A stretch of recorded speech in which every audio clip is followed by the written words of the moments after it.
You're listening to It's Not a Show with Tara DeFrancisco and Rance Rizzuto.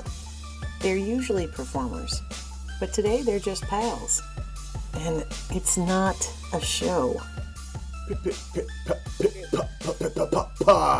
Hey! Woo! Hi, everybody. Oh, hello there, you. Hey, you're looking great today. Do you feel great? You seem like you feel great. In this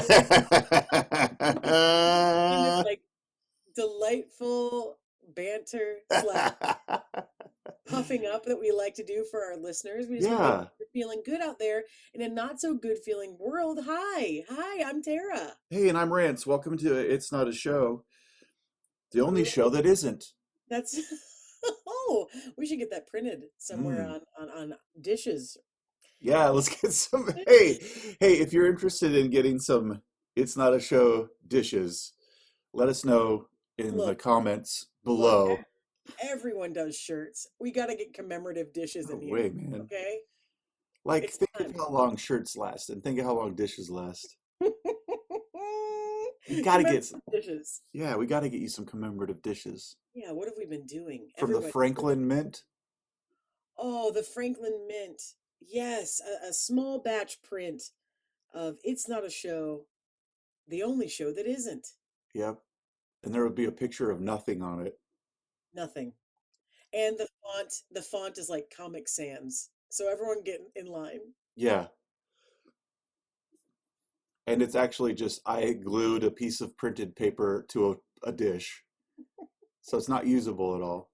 These aren't good dishes. We just said they were commemorative. No, yeah, you don't eat off them. Yuck. Yeah. You're listening to It's Not a Show. If you haven't joined us before, thank you for jumping right in to a ridiculous broadcast. On this show, Rance and myself, we take debatables that are submitted by our fans, friends, and otherwise, and we go through hypothetical situations where we debate the topics at hand. And it's all about whatever you've turned in, dear listener. Thank you for listening today. We are typically performers that perform all over the world in improvisational theaters and otherwise, sometimes experimental places, sometimes performing arts centers and colleges, things like that. But since the world is different right now, we started It's Not a Show, and it's been a dang ball. Today, sneak peek, we have a guest later. What? Yeah, I can't wait. We have a guest, and it's going to be great. That'll be fun.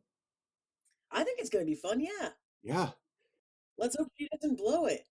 We're so happy you're here. If this is your first time and you listen to this and you're like, wow, I have some ideas of things to discuss, go to itsnotashow.com and send them to us. And B, go check the other episodes to see if we already discussed it. Most of the topics are in the title, so you can check it out. They might be a little vague, but that's part of the fun, isn't it, though? I think it's definitely part of the fun. Isn't it, though? I said it with a D, like Chicago. Isn't it? Isn't it, though? Chicago accents. Feel free to skim through those episodes 1 through 12 because it comes up a lot. Because mine comes out sometimes. Hey, Rance. Yes, Tara. Tell our dear listeners what you've been up to lately, will you? Look, everyone, on a whim, I just made some choices. You know, I during these times, I thought I need something to occupy my mind that isn't things I don't want to occupy my mind. And early on in the game, I learned how to solve a Rubik's Cube, and that was like a major win. That was a big one. That was a big one, y'all. That was a big one. Yeah. I mean, our work weeks have shrunk from 80 hours to about 40. And 40 is still plenty, if I could. Yeah. But outside of that, since we can't really have like tons of social time outside of Zoom, Rance has been teaching himself skill sets that are definitely impressive to many and definitely super impressive to 80s kids. Yeah. We've gone from 80 hours down to 40, and I spend that extra 40 doing Rubik's Cubes, solving Rubik's Cubes. It's punch in, punch out. My fingers hurt. They are calloused and they are gnarled. But I learned that as a skill, and then I learned how to do it now I know how to do it. As you've heard us mention in previous episodes, have been dipping into the arts and crafts world. doing epoxy. That one, I'm way more successful at the Rubik's Cube aspect, You'll get but there. I'm getting there. I haven't really delved into the epoxy more because I'm still trying to get past the bubbles that make it look like garbage. It's hard. But now, Like a little mistress. on an unnamed app, because it's like, hey, if you hear about this and you want to sponsor it, language apps, get in here. But I'm using an app to learn Chinese. Yeah. And you're doing great. I'll tell you what, Mandarin, like Chinese is really, really challenging. I mean, at least for English speakers that have a certain alphabet, it's like Yeah, really difficult because it's really interesting to watch Rance learn it because it's recognition of, I guess, like what would you call it, like characters or sounds, and then I don't know what their alphabet is called. Like I know that Japanese has like kanji and katakana and hiragana. Like there's three separate alphabets that they use. But I don't know what the Chinese one is called because I just literally the first lesson that you learn is how to say hello and goodbye, and that's it. But you're diving in where it shows you a symbol that you've never seen before if you've never learned Chinese and tells you what it sounds like. They'll show you words like ni hao is hello, and they show you just how. That's the first one. They show you a symbol, and they make the sound of it. You listen to it, and then they type it out in English alphabet. So you get an idea of. I get to see the English alphabet for each of these symbols to have a guess. But there's little accent marks that I don't get. I don't get them. Like it can say ZI, but there's a little like apostrophe on top of the I going one way or the other. And if it's going one way, then it's like Z, not Z, Z. So I can't suss out those accent marks yet to know if I'm saying things the right way yet. well, I whatever app you're using, it seems to enjoy your pronunciation of things. So it seems like you get a lot of dings and you get a lot of good jobs. So Yeah. congratulations Thank on you. that. Thank you. Ironically, I taught in China this weekend. Yeah. I don't know Chinese, so I guess we flipped lives in that world. Yeah. It was really really beautiful though, and I'll tell you what, both of us, for Rance and myself, when we teach or do education stuff in performing arts centers, colleges, or otherwise improv theaters, typically everyone there is English speaking, which is so we're so spoiled, y'all. I Yeah. mean, everyone is so ready to take care of the like the Americans that are kind of like, well, I'll do my best and I hope you guys can figure it out. Especially when you're teaching something that's fairly ethereal and heady, Yeah.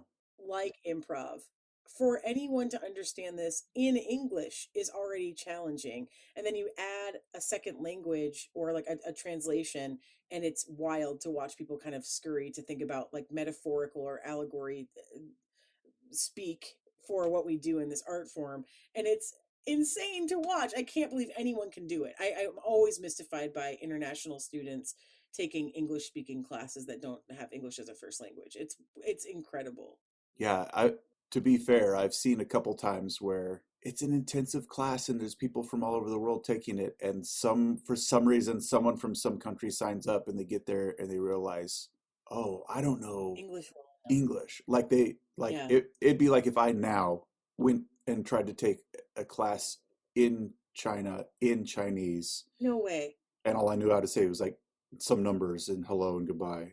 Yeah, not only is your teacher speaking in a way that's probably more slang than not, or like Oh euphemism than man. not. Additionally, they're speaking at the most rapid pace. Like when we go to other cities worldwide, and like Rance and I know like intermediate Spanish, and I know a little Italian, and Rance knows a little of this and that, like German, things like that. When we go to other countries to perform, and we're like, okay, we've got this, like we're ready to like at Hmm. least pick up what's around us, and then people speak at double the quickness of anything you've ever learned. You don't Yeah. sit in a language class or like take Duolingo, let's say. I'm using one that's just random. Of like, you don't do that. They don't go so quickly that you can't keep up. So when you're at this rapid clip, you're like, I'm out. I don't know what anyone's saying, and I Yeah. know Americans are known to speak like incredibly laser fast. So I think we probably even more of a disadvantage. I'd love to know from other instructors who have taught like this for like other nationalities. I have a feeling we know most of them anywho, but I'd still like to hear from them. I feel like I know for Tara for sure, and I know for me for sure, but I'd like to know, like, I feel like when, for whatever reason, when teaching an international group, the dumbest slang comes out. Like, I know Ooh. that Tara is like keen to say, get your druthers. No. That's not what happened. I Mhm. was in Germany and I was being very precious about the way I spoke. I was trying to be very clear and make sure that I was at a tempered pace and making sure I was just very like trying to be as eloquent as possible about the content, which at that point I realized at some point I said something like, well, if I had my druthers, then blah, Mhm. blah, blah, blah, blah. And everyone in the class was like, record scratch. What the hell Skrrr. are you talking about? And I was like, what does druthers mean? And why did I say that? Like I was an Mhm. old timey penny candy general Yeah. store manager. I don't know what I was. I mean, druthers, I guess, is like if I had my way, right? Like that's all it really means. If I could make my choice. But I don't even know why I don't even know why I said it. It was like I was under too much pressure and Yeah. druthers just squeaked out. I feel like I'm the same of like, I don't know why I decided to say namby pamby or in cahoots or like any like the bee's knees or That's another like thing. We go back to like either we're from the 1800s or the 1920s, no matter what. Say, mister. It turns into like that kind of speech, which I never do regularly. So it's funny that I'm trying to be like, well, this weird phrase comes out, and then I sound like, yeah. in that scene that you two did, it seemed like you were both kind of lollygagging at the beginning. Pardon me. What is lollygag? Hmm? And then we're like, why did we say that? We're sorry. We're sorry for everything. And then we have a good hearty laugh at the old American's expense. And it's honestly like the best joy. It's something I really miss right now, specifically because it's so fun to go to other countries. And I'm sure we could talk about this on another episode too. Yeah, If it yeah. comes up some organic way, but we often go to other countries and then talk to people and try to say their names to them. Oh And that's one boy. of my favorite things I've ever done on tour is like say your name and I'll try to say it. And I'm really giving it my best go. And I don't think I'm the worst at things, but man, I'll tell you what, I am on these videos. Yeah. They're the worst. I mean, I'm way off. I went to Estonia. Watch out, Estonians. I'm so sorry. Of just like they had these beautiful names that had like a couple O's in them that don't exist in the English alphabet, and it would be like, I'm doomed. I'm doomed. If I remember right, I think I'm off on the number, but I'm close. They said they have 27 vowels. Yes, 27 vowels. I think they had four O's. Yeah, just like all sorts of different O's uh with different accent marks. And there's like stringing. One of them had a game that he played that was like stringing together the most vowel words, uh, like Oh yeah, yeah, yeah. hava vagana pagana. Some like but they were all We should talk about this on another. I want to say yeah it yeah some yeah because for me this is the most interesting thing is how our world is when we get to go outside of our own borders and meet all these amazing people and I don't know it's just the yeah. best. I get excited even thinking about it being like Oh, check in later for our travel check in episode. later. But what you need to know now is that I taught in China this weekend. It was a glorious China and Bangkok and Thailand and they were just awesome students and super curious and just fun to work with for a couple hours. And Rance is learning Chinese and he's doing very well. So we'll see what we get out of that. We'll see what we get. Yeah. We all know about charcuterie, but do we know about charcuterie.com? Charcuterie.com is the go-to source for your next event's deliciousness. Whether you select a grazing board or a portable grazing box, or you host a full table takeover for your gathering, your guests will be raving about the experience for days afterward. And guess what, Central Ohio? They deliver right to your party, event, or doorstep right here in C-Bus, so you can do that right away. Additionally, they like It's Not a Show, so they gave us a code. If you go to sharecuterie.com and type in code INAS, again, that's code INAS for It's Not a Show, they'll give you $5 off a grazing board, grazing box, or a full table takeover until October 31st, 2020. Can you believe it? I can't. You should do it. They've been carried at the Nest Theater, as well as the Daily Growler and Nocterra Brewing, and you're next. Sharecuterie. Get on board. Hey, let's get to some debatables, Tara. What's the Woo! first Okay, debatable? debatable number This was submitted by Paula Sherman in Madison, Wisconsin. Okay. Okay. I feel like you're going to get really steamed about this, and I think I might too. I'd better. Is white chocolate worthy of being called chocolate? No. 0%. Next question. Yeah. I'll tell you what, Paula. I wonder with what intention you wrote this question, being like, I am such a staunch advocate of white chocolate. Who knows? And I'm not even saying, although I would debate you on this as well, I'm not even saying that you can't like white chocolate. My question for you is why? Yeah. But other than that, let's say you just like white chocolate. You're like, I like it. I like the chalkiness. I like the talc like consistency, and I hate myself. Let's say that Yeah. that's what you think, and that's why you like white chocolate. Now, I'm not going to debate you there, but is it chocolate? Boo, boo, no, boo. Is it? Like, is there something in the process that we don't know about that uses cocoa beans and such to make white chocolate, or is it just like it's thick and brittle in the same way that chocolate is? So let's call it chocolate. I'll be honest with you. I hate it so much that I don't know the origin of, like, do we have to, like, are we gonna have to concede on this one and be like, I guess it's chocolate because it's made from cacao or something like that? I don't know if that's the case. It could be. But I know that I hate it. And when I want chocolate, it's never even in the orbit as what I Yeah. possibly want. Like milk chocolate, dark chocolate. I can go down that alley fight. I'll fight in that alley. Yeah, different flavors, but you can tell that it's like varying degrees of chocolate and, dare I say, milk. Like milk chocolate, it's in the name. They've probably added Right. a little more milk to it. I mean, I'll tell you what, when I worked at a coffee shop, shout out, when I worked at a coffee shop, I learned a lot about the coffee bean. And I think that I would have never guessed that a coffee bean looks the way it does. When I see a chocolate bean or like cacao or whatever, cocoa. Whenever you see that, I think you're kind of like, oh, shell shocked about what it looks like. Yeah. Because it doesn't look anything like what it's processed to be, which is jarring, right? So there is a possibility that white chocolate is made from that same thing. But my guess is that white chocolate, here's why. White chocolate to me tastes more like the consistency of like lotion. Yeah. It's like they somehow were like, whoa, not only did we get I think that exactly along those lines, white chocolate was started as like a soap company trying to make like a fragrant soap, and they're like, we're trying to make some like lotion, some liquid soap, and it keeps hardening, but it's not hard enough to be a bar of soap, so we can't make it that. And then someone just happened to be like, well, what are the ingredients? And then thought, wait a minute, I think we can, if we take the glycerin out. Do you think some Nimrod might eat this? There's a good one for the classes. Nimrod.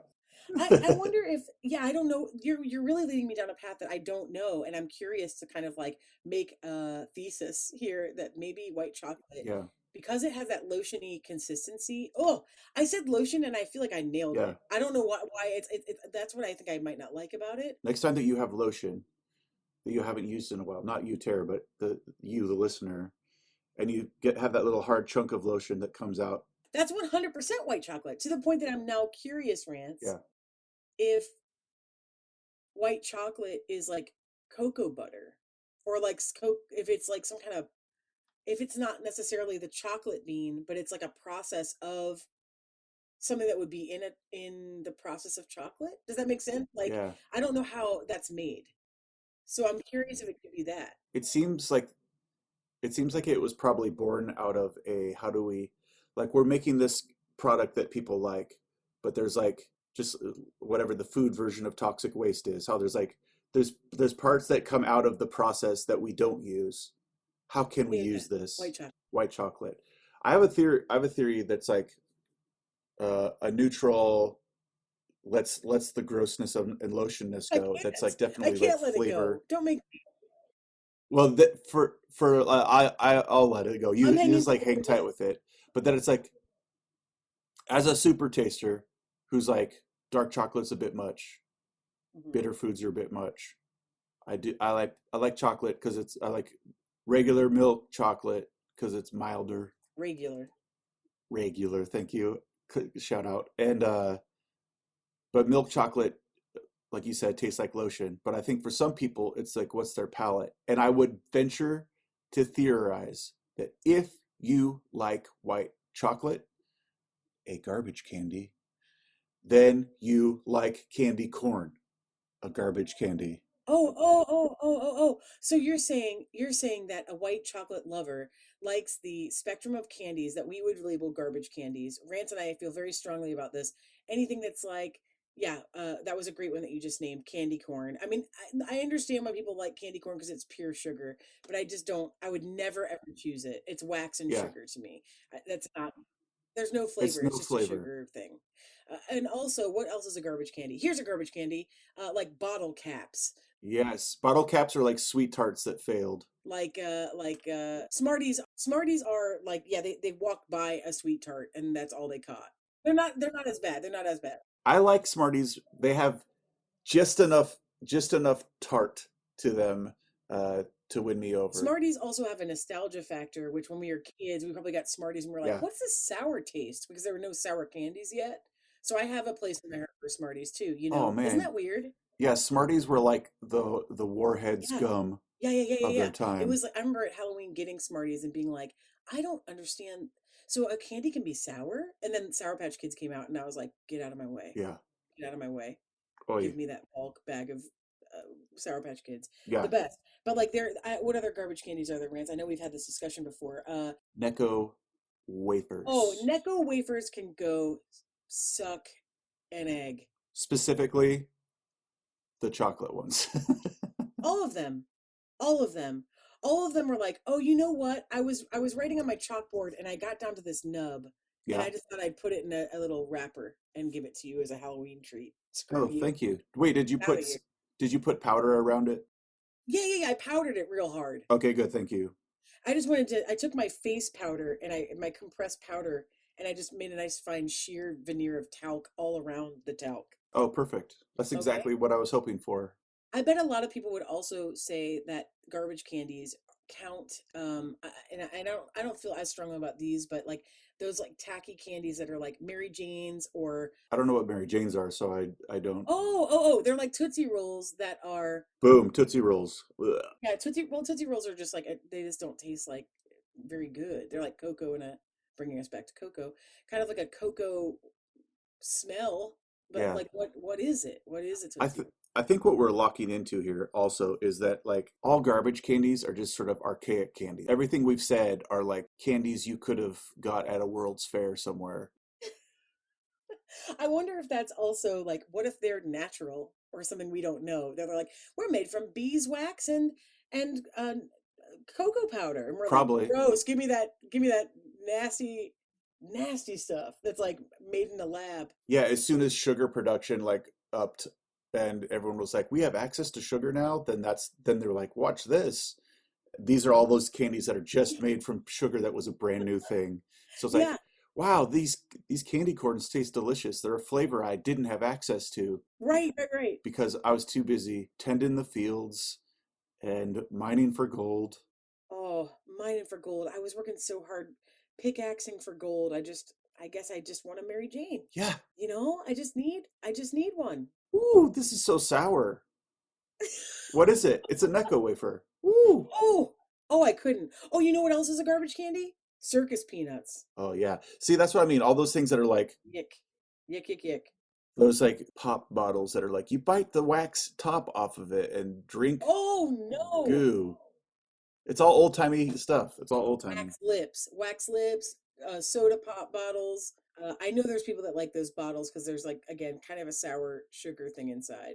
But you have to bite through wax to get it. What are you Yeah. doing? Anyway, No tanks. where does this bring us on the white chocolate debate? No, it's garbage. Definitely not. Yeah. Do I think it's chocolate? I would say classically no, although I'm gonna concede that it's probably made from cocoa. I would assume it was. I mean, this is a fact or it's not. I can't look at Google. So Yeah. I would say that it's probably made from cocoa, and I understand it's in the chocolate family, but or the cocoa family. But no, it's not chocolate. Chocolate I Yeah. think is made of from solids. We're gonna have to research this because I would venture to guess it's made from the off product it's made from the waste of making chocolate that still has enough to make a not quite soap candy out of it. Oh, this lotion is so good. Oh, you know what? I'm just gonna wind down. It's a Friday night. I've worked hard all week. I'm gonna have some wine and this nice hard pump of lotion. Oh, do you have any extra for me?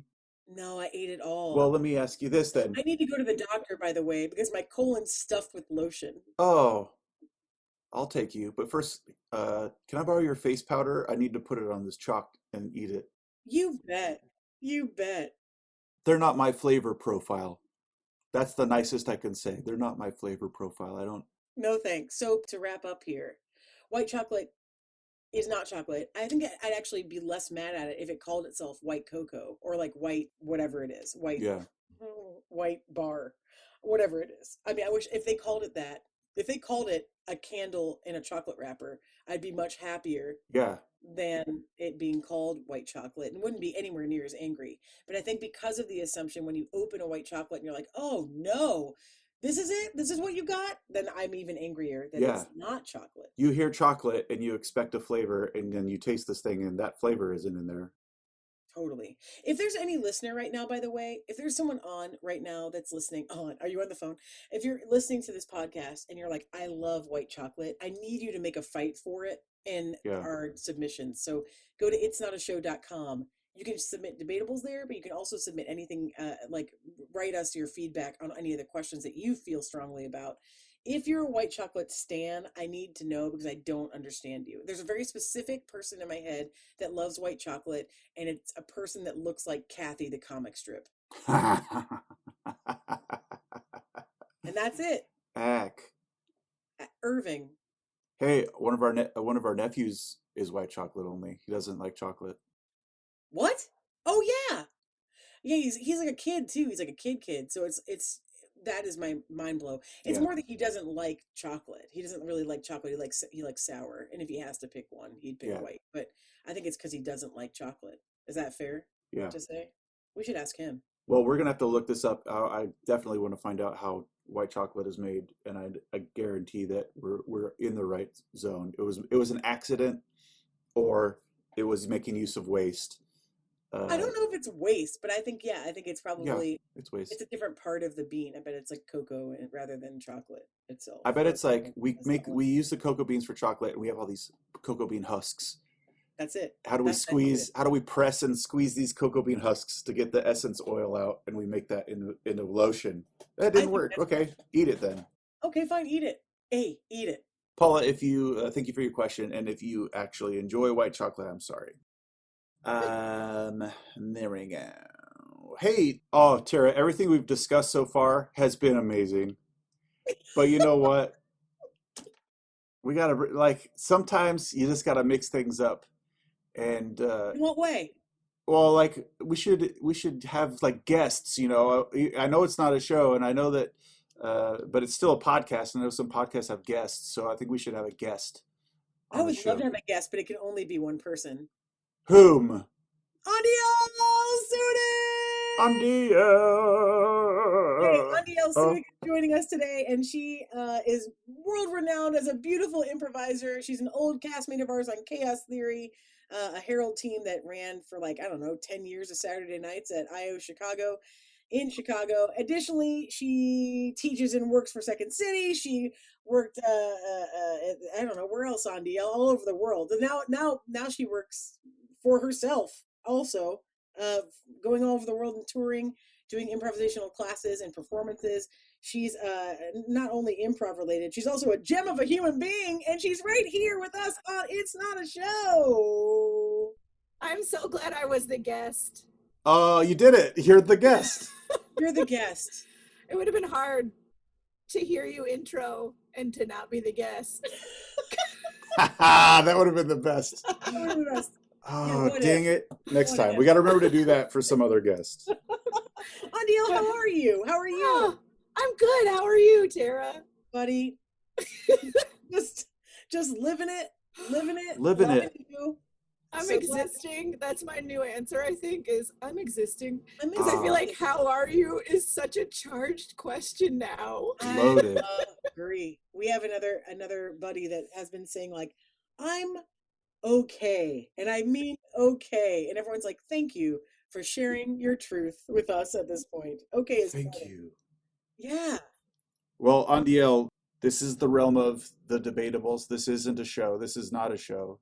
And Tara has collected some fantastic questions, debates, ponderings, debatables from people all over the universe. Oh, yeah, it's gotten really broad on deal. It's not the it's not the US, it's not other countries. It's now the galaxy. It's not just people anymore. No. It's not just people. We don't want to be limited. We are definitely open. We're always waiting for submissions. So we have a hypothetical that we feel is great for our guest debatable, Rand. So you ready for our guest debatable? Yes, debatable. Okay, Andiel, are you ready? Guess. Guess debatable.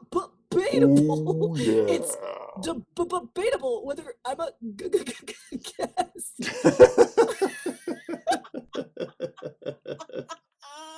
Okay, Andiel. So I'm going to read who the person that submitted this. I hope I can find it. From Steven Slazinski in Chicago, Illinois. Oh. Heard of it. Chai-tuan. Shaituan. Chatwang. Stephen asks, what do you think fireflies think about? Oh, yes. This is a great one. This is like a very, so Andiel, first time here in the no-show zone. No-show zone. This is what I would call open to interpretation. Open. Yeah, this isn't an either or. We wanted to give one a broad, nice one for Andiel, so her imaginative heart could just dream and dream of what fireflies. I feel like the answer is slightly more readily available than back. I don't know how many episodes ago when we got "What Does Purple Taste Like?" Oh boy, that was a real. Wow. What did you figure it out? Well, No? long story short, it tastes like milkshakes. Oh, well. There's some disagreement here on DL, and that's okay if we all disagree about what fireflies think about, because there's no way to know. I know. This is going to keep me up at night, quite honestly. That's kind of what we're hoping for. What do fireflies think about? I feel like it's got to have something to do with, like, I don't know how they light up. And so I feel like it has to do with, like, is it time? Shall I light up now? Like, I feel like they think a lot about when they're going to light up. Yeah, that's fair. Oh, interesting. Because are they in charge of that, or does it just happen? Ooh, these are great questions. And these are the things we like to call paths on Debatables, where we may start talking about what's the plan for lighting up more than what do fireflies think about, which is fine. Yep. It's the capillary to the artery of discussion. I mean, do you think fireflies plan their lighting times, or is it like a response technique? I think it's a response, and forgive my correlation here, probably like as much as an erection. Rant. But it's like, that's what they're doing. You think it's sexy? You think when they get sexy they light up? No, I think that like when they're lighting up, they're definitely like looking for mates, and maybe it's just like, oh, you know what? Oh, dusk is coming. I'm gonna go out on the town, and then it's like, ooh, there's a lady over there, bright, bright, bright, bright, bright. And then the lady's like, bright, bright, bright, bright, bright. Yep. Oh, I'm gonna go on the town, little spritz, put my best outfit on, and bright, bright, bright, bright, bright. Right. Okay, so here's what I loved about what just happened. Rants, you said what you said about it, like drawing mates, and Andiel was like, oh my stars! Do you think it's about sexy times? Well, because I guess I've never thought of fireflies that way. Like, in nowhere, I mean, some other animals I'd be like, oh, that's a mating thing. Like, I've never been like, fireflies are mating for sure. About what animals do you think about mating about? I guess like a lot of birds. Like anytime I think of a bird, I'm like, that's because of mating. Yeah, like, oh, why is that pigeon like swooping its neck and puffing its chest? Oh, It's not just like confused about where it is and like getting flustered.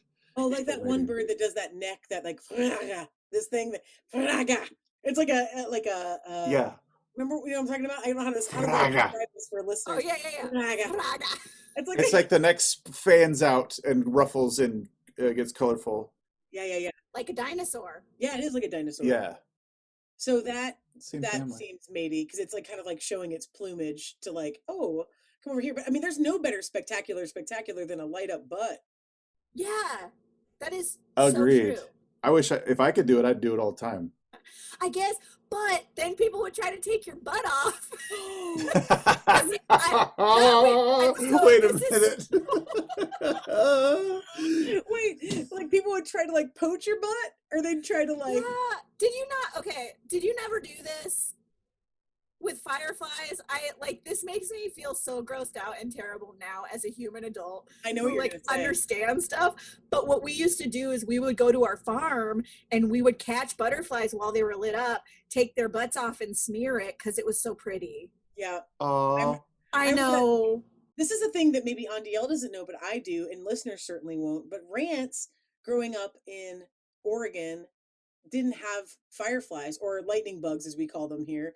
But he didn't have them. So when he got to Chicago, and then C-Bus later was like, yes, because there were so many. But I think that like kids, yeah, you like threw them on the ground and smeared them. But when you were like lots of children, I think did that because it was like it makes a big streak. It makes like a glow streak. Yeah. We would make them into rings. Like it's so like if you actually think about it now, oh my gosh, yeah. I'm so sorry. But like as a little tiny kid going out to a farm and being like, I got a shiny ring. Yeah. So maybe like bugs are thinking like, please don't murder me for my beauty. And when I grew up in Oregon, none of the bugs there's nothing about any of the bugs that was like compelling to like rip their butts off and smear it on my hand. So I just never did that. Yeah. Never did it. I guess that's how we're different. Yeah. You guys have always been at war about this. It's kind of like our center. Yeah. Our value center is very different. As soon as this topic came up, I was like, oh, here we go. The time tail debate between Andel and I.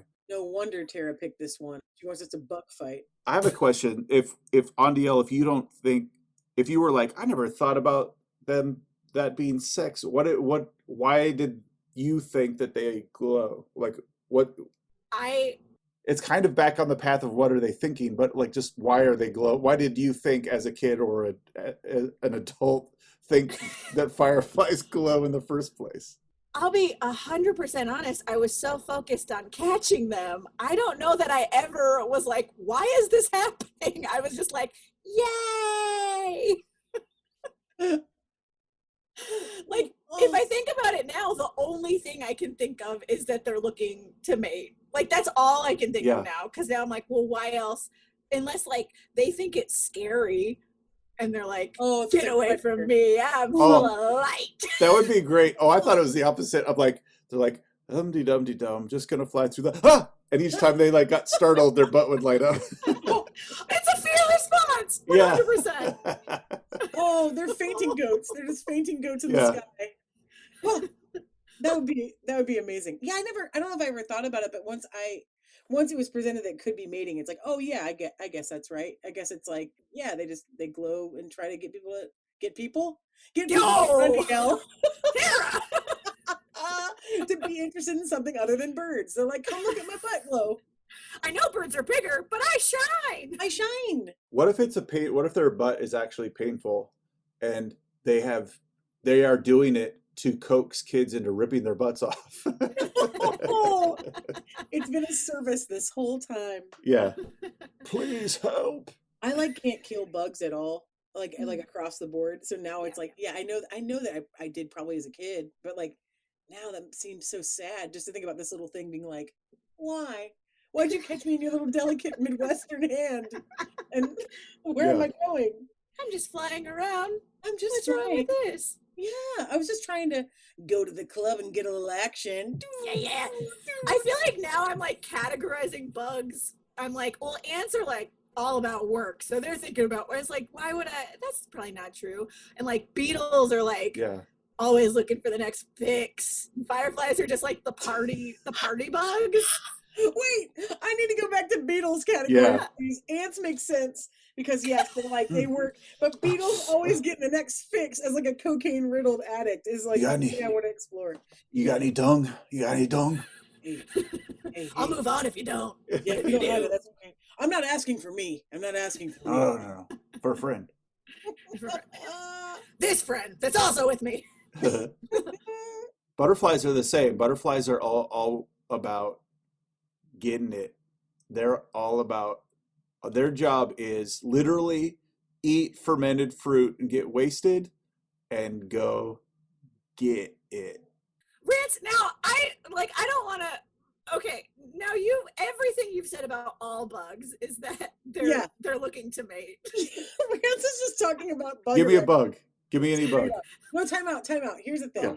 I think butterflies are about like getting wasted maybe, but cicadas are about getting like going for it. Cicadas are like, to me, that is the bug that like they literally crawl to the ground, mate, molt, dead for 17 years. Like they melt on the bone. They melt on the bird. They melt. Like cicadas are the ultimate party bug. Yeah. It's like wasted. What sound do cicadas? Can you make a cicada sound? Yeah. Yeah. So sexy. Why are they so sexy? Everyone says. It's that they're like they were the originators of vocal fry. What are you guys doing? It sounded like a didgeridoo. Total. Yeah. A little bit. Like total. I don't know if they to me are like the party bug that Rance might be mentioning, like the sex bug. Butterflies are the same. Like butterflies, I've been to multiple butterfly museums and and every story checks out. They get wasted and they dare I say butterflies not only are getting drunk and mating, but they're like a little bit rapey. Like they're well, also like, they're the dolphins of the bug. Oh, dolphins. The ducks of the bug. Wait, have you been to the butterfly museums I've been to? Because that's what they all say. The dolphins of the bug. Full installation. This is the dolphins of the bug world. Yeah. Right here, take a look. It's the dolphins of the bug. The monarch butterfly. Oh boy. Hey, babe. Oh, now, Rance, I do want to know: is it the literature that's telling you that they all get drunk and get it on, or is that just something you're observing and then? Yeah, are you watching them like some perv, like some butterfly perv? It's like the person that works there and is like the guide or someone uniformed at the butterfly museums is usually like, here we see the so-and-so. And you notice they're landing on this banana that's like this banana's pretty far gone. You know what that means? I feel like that says more about that person. No, but it's multiple. It's different. It's separate butterfly museums. I think what we're learning is the pattern is that everyone at butterfly museums, all the docents are like absolute sex addicts. Yeah. Like, this butterfly is gonna get wild tonight. Oh, golly. I've been to 3 butterfly museums. Brag much? Wait, it gets better. In 3 countries. Okay. Oh, name dropper. Well, so now you know it's not a cultural butterfly thing. Yes. Thank you. It's a global sex phenomenon. What about flies, Rance? What are flies into? They are all about getting it. No.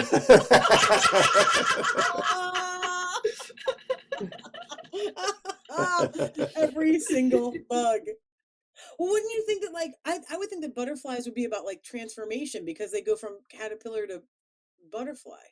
But you're just omitting that for the sex craziness of butterflies. They go from like teen to like high school, and then they're like, oh, check out these wings I got now. Teen to high school. Don't worry about that part. Listen, Listen, we just had this like debate about what tweens were on one of the episodes, and Rance was like, yeah, isn't like a tween like a young teen? And I was like, no, it's a tween. It's a person that's in between the thing. And I thought teen was like teens to 20s, like that range, because of 20s to tween. Oh, that's smart. Yeah, I get it now. I get but that wrong. But that wrong. is wrong. Yeah, it's wrong. It's wrong. It might be fair to say here that you thinking that all bugs are pervs could also be wrong. I don't think all bugs are pervs. Those are just the ones that I've mentioned, and I don't think that about flies. I don't think that they can get it, and I definitely don't think that about like bees and ants. So any hive-minded bugs, they're like, it's a queen that's just popping them out, and the rest are like good stuff for the queen. She's doing a lot of work. Okay, but so I do have a video of two flies going at it pretty hard at this gross Airbnb I was staying at 2 months ago. I have a full video because they started doing it and I had time to find my phone and film them going nuts for like 3 minutes. So I'm fairly sure that some of the content we've just had can get all three of us arrested in some way. I got this hot vid of two flies really going at it at my Airbnb. I just like I could not believe it. I was so disgusted and angry that I was like, I better take a video of this and then make other people watch it. Yeah, I don't know if I know how they like would go at it. I mean, I guess I could take a guess. You know what? You don't have to because I got a video. That sounds like, you know what that should be, Rance, is Andiel's content should be Patreon extra content for the podcast listeners. Oh yeah, we gotta get that fly porn. I got some good bug videos. You guys want to step in my van and see some bug stuff? Got tons of stuff. What are you into? What are you into? Ants. I got this. Oh, I got nothing on ants. Get out of here. I got one tiny caterpillar and a couple of flies. I think we have nowhere near answered the question, though. What do we think the fireflies are thinking about? Yeah. Okay. Give me a second. I mean, I think that what they're thinking about is what I said is they're thinking about getting it.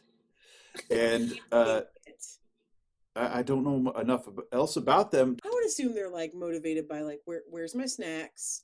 Where's my lover? I've never seen a firefly eat anything. Me neither. And I also don't know where they go during the day. Same. So like, I wonder if a lot of what they think is just like plan based of like, okay, I gotta find a place to hang. I saw one firefly in the daytime this summer, and I was like, you gotta get out of here. What are you doing? I didn't understand. Like, I questioned myself that it was a lightning bug because I was like, maybe it's not because it shouldn't be out here. But it was 100% a lightning bug. But it was just like hanging out, and it wasn't lighting up. It was like just like hanging out. Do you know why you saw it? Walk of shame. Oh my gosh! I didn't put it together. And that's why I didn't light up. It was fully satiated. It's just trying to get home. Don't look at me. I am so embarrassed. I don't know where I left my shoe. Oh, my one shoe's missing. I was out partying. Some kid took my butt. This kid took my butt. And honestly, I looked good on her finger. Honestly, I can't be mad. I look so good over there. What if fireflies are all like Wrigleyville Walk of Shame women and men and anyone at all? Any people walking home and being like, I used to live in Wrigleyville. We all have, right? Yeah. In Wrigleyville. Okay, so close enough. We all lived close enough to Wrigleyville in Chicago where for a long time that was like the strip of where the bars ended was my apartment. It was like literally my apartment building. And you would hear the weirdest fights of people just being like, I don't know where I'm going. And then in the morning, you just see people staggering home with like day old makeup and like an outfit they'd never wear to work, but they'd like thrown on a sweater over it. Well, my biggest memories was always in winter driving by bars and people waiting outside and being like, you are not wearing any clothes. yeah. It is under 0 degrees. You are so stupid. Like, you're not wearing a coat. You are not going to be okay. You're not going to live. Yes. So maybe lightning bugs in the daytime are the walk of shame. I do concur. I concur to that. I think they're probably a little more romantic at night than a Wrigleyville. I agree. Well, because that's they're like in the flow of it. Like, they're 2 drinks in, still charming. Yeah. Yeah. Their best selves. They're just like showing a charming version of themselves to the bug they want to mate with. It's just kind of like, oh, sorry, I didn't mean to fly too close. I didn't know if you were looking or not. Oh boy, gosh. I didn't see you there. Oh, but you can see me. Oh. Yeah. Oh. They're also not as like dolphin-esque as you might think, because they're also like about having a good time as a group. Like Tara told me this, and then we witnessed it happen a little bit. If there's a bunch of them out, eventually all of their light patterns sync up at some point. That's when the rave is happening. That's when the drugs have kicked in. Yeah. There's a beetle going around like giving stuff to everybody. There's an ant that's like, I just gotta get to work. I have no time for this. Traffic is bad. 2 flies just full on boning. And just a kid, like totally like some kid out in the field in that thing is just taking all the butts and making full sets of jewelry. Oh yeah. Full sets of rings. Human centipedes of full full lightning bug necklaces. Oh man, that's so good. That's I think we got it. I think we got the answer. I think we crushed that. Hey, Andel, thanks for being our guest. Thank you, Stephen, for your question. This was obviously worth it. Oh yeah. Andel Sudik, everyone. Yay. Thank you so much. On a realistic note, hey, if you're an improviser or like performer or what have you, is your website andelsudik.com? No, it's yesandel.com. That's a great name. Yesandel.com. So YESANDEL.com is Andel's website. That's a good one though, because is the old golden rule of improv. So if you want to learn from Andel and you're listening to this podcast, let's say pre-end of September 2020, then you should definitely take a class from her. She's a damn joy. Oh, thanks so much to Andel for being our special guest, our first guest. Yeah, our first guest, Rance. Isn't that fun? We have so many lovely friends that have wanted to jump on the old pod.